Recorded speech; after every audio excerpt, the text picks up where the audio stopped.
Chapter 646, Indoor Fight. Tuanaku Tupion's ears rang, his eyes stinging with blood.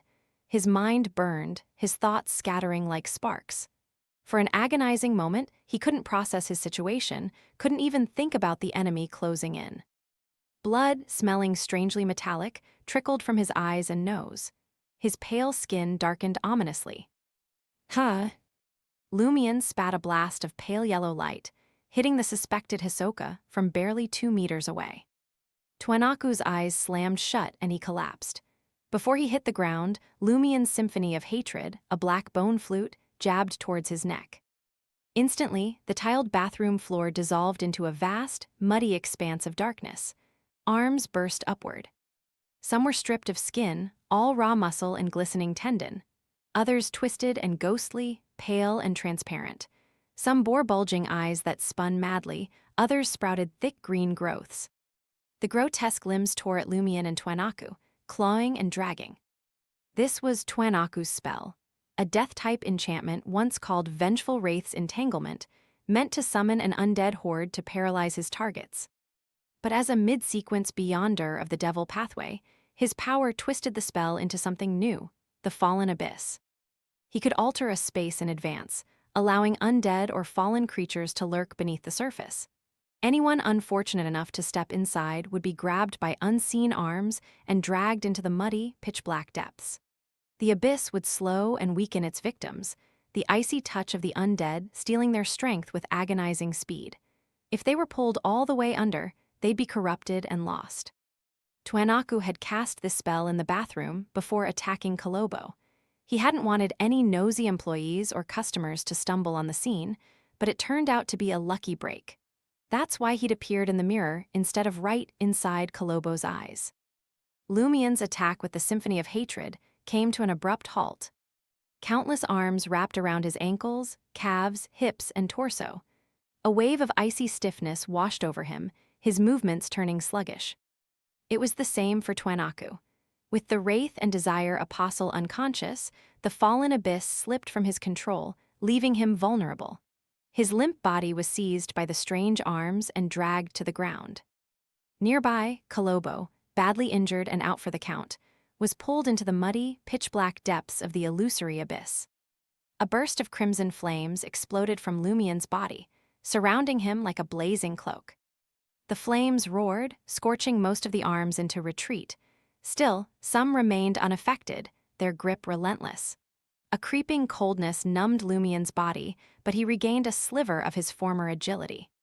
Before, he could have simply lunged forward, thrusting the black bone flute towards his enemy's neck. But now, the target, the one he believed was Hisoka, was about to vanish into the ground. Thud! Tuanaku slammed into the ground, the impact jarring him awake. The spell of Harump's grip faded, and he finally regained his senses. His toughest moment, that relentless surge of desire, was behind him. Lumion lowered his head, a single scornful sound escaping him. HMPH.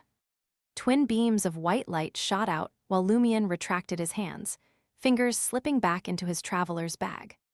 The beams missed their mark, but horrifying, bloody arms sprouted from the ground, a gruesome forest that blocked Tuanaku from their path. With a flash of awareness, Tuanaku seized control of the Fallen Abyss spell, shielding himself and attacking his enemy. The arms hit by the spell of Harump softened, sinking back into the pitch-black mud as if drained. Tuanaku took his chance. His body twisted, morphing into a dark, oozing malevolence, a shape born from the darkest shadows of his heart. Silently, Tuanaku transformed into an illusory, viscous, and foul black liquid, merging with the muddy abyss and vanishing. The evil arms, unfazed by the flames, clung to Lumion, limiting his movement. His hands flew to his traveler's bag, pulling out a suit of gleaming silver armor. He set the armor beside him, sinking it firmly into the pitch-black mud. Pride armor. Evil, writhing arms erupted from the illusory abyss and the corresponding spirit world.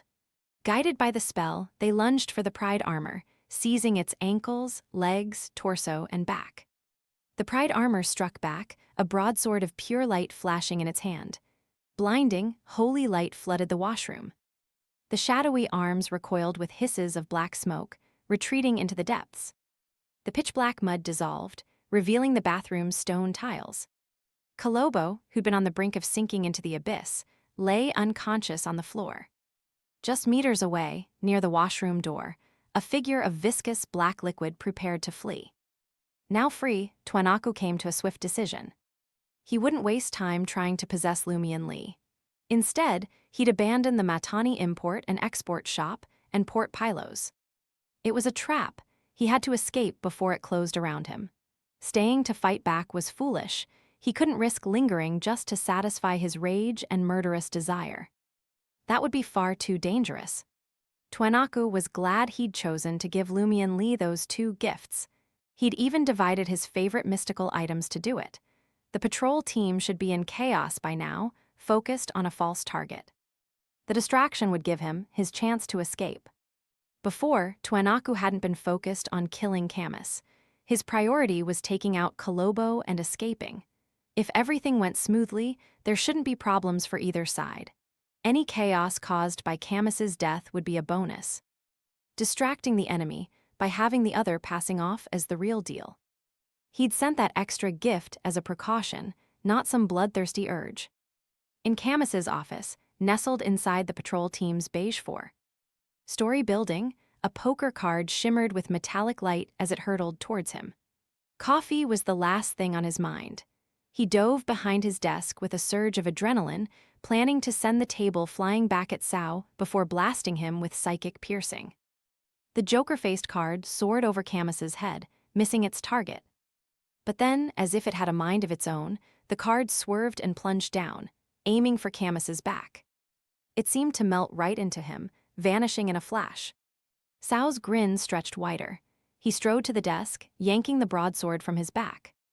Inside the men's bathroom of the Matani import and export shop, a figure made of thick, black liquid slipped through the crack under the door, then strangely reformed in its original spot. Bottle of fiction.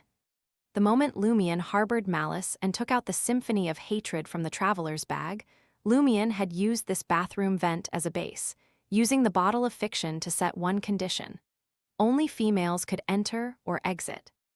That way, innocent customers wouldn't stumble into the dangerous Beyonder battle, and Hisoka couldn't escape without destroying the bottle of fiction first. The black, liquid figure spread toward the vent, dodging the two white beams from Lumion. Twanaku was done with dodging. His body swelled and warped, transforming into a monstrous giant almost 3 meters tall. The monster's skin turned a dull, dark shade, and a pair of curved goat horns marked with strange patterns sprouted from his head. Colossal bat wings wreathed in blue and crimson flames lashed out, releasing a stinging, sulfurous stench. Devil transformation. This was the signature power of a Sequence 6 devil from the prisoner pathway, a boost to strength, speed, defense, everything.